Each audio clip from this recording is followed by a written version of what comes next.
بسم اللہ الرحمن الرحیم۔ ذوالقرنین کا نام سکندر ہے۔ یہ حضرت خضر علیہ السلام کے خالہ زاد بھائی ہیں۔ حضرت خضر علیہ السلام ان کے وزیر اور جنگلوں میں علم بردار رہے۔ یہ حضرت سام بن نوح علیہ السلام کی اولاد میں سے ہیں اور یہ ایک بڑھیا کے اکلوتے فرزند ہیں۔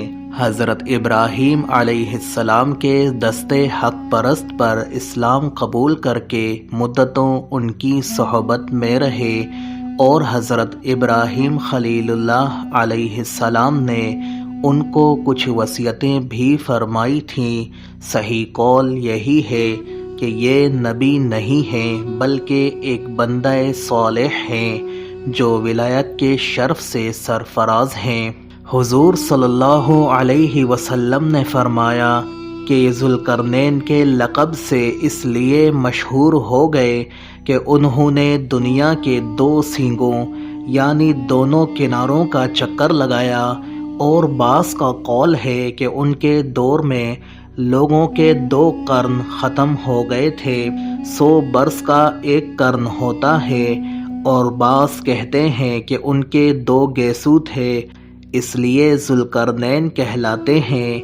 اور یہ بھی ایک قول ہے کہ ان کے تاج پر 2 سینگ بنے ہوئے تھے، اور بعض اس کے قائل ہیں کہ خود ان کے سر پر دونوں طرف ابھار تھا جو سینگ جیسا نظر آتا تھا، اور بعض نے یہ وجہ بتائی چونکہ ان کے باپ اور ماں نجیب الطرفین اور شریف زادے تھے، اس لیے لوگ ان کو ذوالقرنین کہنے لگے۔ اللہ تعالیٰ نے ان کو تمام روئے زمین کی بادشاہی عطا فرمائی تھی۔ دنیا میں کل 4 بادشاہ ایسے ہوئے ہیں جن کو پوری زمین کی پوری بادشاہی ملی ہے۔ ان میں سے 2 مومنین تھے اور 2 کافر۔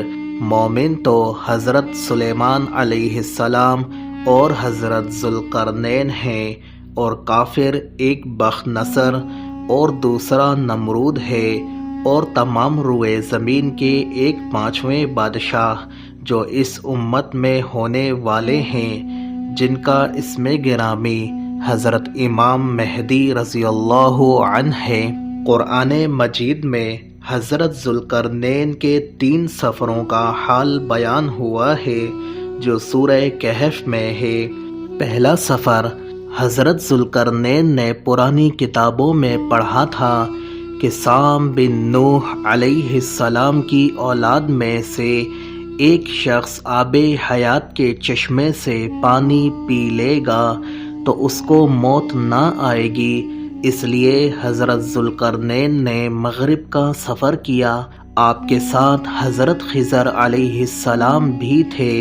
وہ تو آب حیات کے چشمے پر پہنچ گئے اور اس کا پانی بھی پی لیا، مگر حضرت ذوالقرنین کے مقدر میں نہیں تھا، وہ محروم رہ گئے۔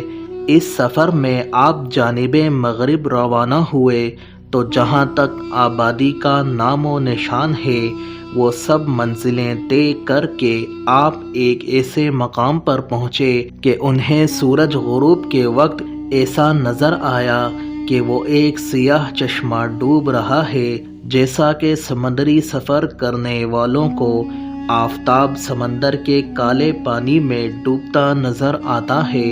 وہاں ان کو ایک ایسی قوم ملی جو جانوروں کی کھال پہنے ہوئے تھے، اس کے سوا کوئی دوسرا لباس ان کے بدن پر نہیں تھا، اور دریائی جانوروں کے سوا ان کی غذا کا کوئی دوسرا سامان نہیں تھا۔ یہ قوم ناسک کہلاتی تھی۔ حضرت ذوالقرنین نے دیکھا کہ ان کے لشکر بے شمار ہیں اور یہ لوگ بہت ہی طاقتور اور جنگجو ہیں، تو حضرت ذوالقرنین نے ان لوگوں کے گرد اپنی فوجوں کا گہرا ڈال کر ان لوگوں کو بے بس کر دیا۔ چنانچہ کچھ تو مشرف با ایمان ہو گئے، کچھ آپ کی فوجوں کے ہاتھ مقتول ہو گئے۔ دوسرا سفر پھر آپ نے مشرق کا سفر فرمایا، یہاں تک کہ جب سورج طلوع ہونے کی جگہ پہنچے تو دیکھا کہ وہاں ایک ایسی قوم ہے جن کے پاس کوئی عمارت اور مکانات نہیں ہیں۔ ان لوگوں کا یہ حال تھا کہ سورج طلوع ہونے کے وقت یہ لوگ زمین کی غاروں میں چھپ جاتے تھے اور سورج ڈھل جانے کے بعد غاروں سے نکل کر اپنی روزی کی تلاش میں لگ جاتے تھے۔ یہ لوگ قوم منسک کہلاتے تھے۔ حضرت ذوالقرنین نے ان لوگوں کے مقابلے میں بھی لشکر آرائی کی اور جو لوگ ایمان لائے ان کے ساتھ بہترین سلوک کیا اور جو اپنے کفر پر اڑے رہے ان کو تہ تیغ کر دیا۔ تیسرا سفر، پھر آپ نے شمال کی جانب سفر فرمایا یہاں تک کہ سدین یعنی دو پہاڑوں کے درمیان میں پہنچے تو وہاں کی آبادی کی عجیب و غریب زبان تھی۔ ان لوگوں کے ساتھ اشاروں سے بمشکل بات کی جا سکتی تھی۔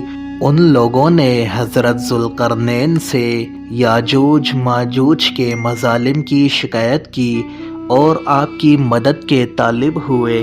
یاجوج ماجوج یہ یاسف بن نوح علیہ السلام کی اولاد میں سے ایک فسادی گروہ ہے اور ان لوگوں کی تعداد بہت ہی زیادہ ہے۔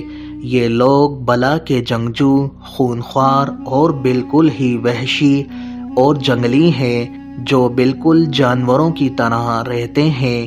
موسم ربیع میں یہ لوگ اپنے غاروں سے نکل کر تمام کھیتیاں اور سبزیاں کھا جاتے تھے اور خشک چیزوں کو لاد کر لے جاتے تھے۔ آدمیوں اور جنگلی جانوروں یہاں تک کہ سانپ، بچھو، گرگٹ اور ہر چھوٹے بڑے جانور کو کھا جاتے تھے۔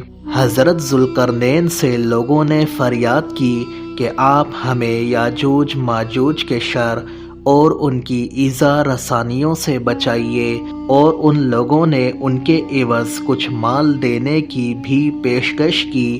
تو حضرت ذوالقرنین نے فرمایا کہ مجھے تمہارے مال کی ضرورت نہیں ہے، اللہ تعالیٰ نے مجھے سب کچھ دیا ہے، بس تم لوگ جسمانی محنت سے میری مدد کرو۔